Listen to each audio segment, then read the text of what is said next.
அனில், என்னையா அஜித் படத்தெல்லாம் போட்டு போஸ்ட் அடிக்கிறீங்க? அதுவும் உங்க தாவேக்க கட்சி துண்டை கழுத்துல போட்டுருக்க மாதிரில போஸ்ட் அடிச்சு வச்சிருக்கீங்க.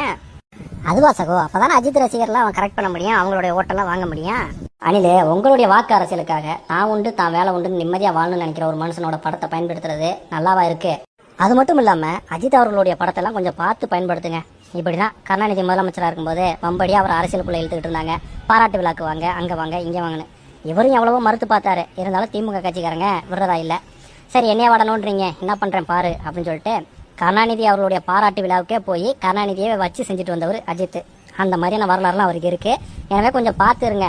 நீங்களும் தேவையில்லாம அவருடைய படத்தை இப்படி மிஸ்யூஸ் பண்ணிக்கிட்டு இருந்தீங்கன்னா உங்களுக்கு எதிராக ஒரு சம்பவத்தை பண்ணாலும் பண்ணி விட்டுருவாரு. சகோ, அரசியல் இப்படி ஏதாச்சும் பண்ணாதான் சகோ வாக்கெல்லாம் வாங்க முடியும்.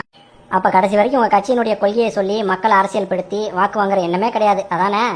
சகோ, அரசியல்னா கொஞ்சம் அப்படி இப்படிதான் இருக்கு சகோ. அப்படி இப்படி இருந்தா கூட பரவாயில்லையா? உங்க அரசியல் என்ன அவ்வளவு மட்டமா போய்கிட்டு இருக்கு? உங்க மாநாட்டில் என்ன பண்ணீங்க? 5 பேர்த்த கொள்கை தலைவர்னு அறிவிச்சிங்களா? ஆமா சகோ, அவங்க தான் எங்க கட்சியினுடைய கொள்கை தலைவர்கள். 2வது மாநாட்டில் என்ன பண்ணீங்க? அந்த 5 கொள்கை தலைவரும் ஓரமா வச்சுட்டு அண்ணா எம்ஜிஆர் படத்தை போட்டு மாநாடு நடத்திக்கிட்டு இருக்கீங்க. இல்ல, நான் தெரியாம தான் கேட்கிறேன். அண்ணாவையும் எம்ஜிஆரையும் பேசுறதுக்கு தான் அதிமுக திமுகன்னு 2 கட்சி இருக்கு. நீங்க எதுக்கு மறுபடியும் அவ்வளவு தூக்கிட்டு வந்துட்டு இருக்கீங்க? அதெல்லாம் சொன்னா உங்களுக்கு புரியாது சகோ. அதெல்லாம் நீங்க என்ன பண்ணிக்கிட்டு இருக்கீங்கன்னு நல்லாவே புரியுது அனில. கொள்கையை பத்தி பேசுறதுக்கு தாவேகா கட்சியில கொள்கை கிடையாது. மக்களுடைய பிரச்சனையை பத்தி பேசுறதுக்கு விஜய்க்கு தைரியம் கிடையாது. எனவே இந்த மாதிரியான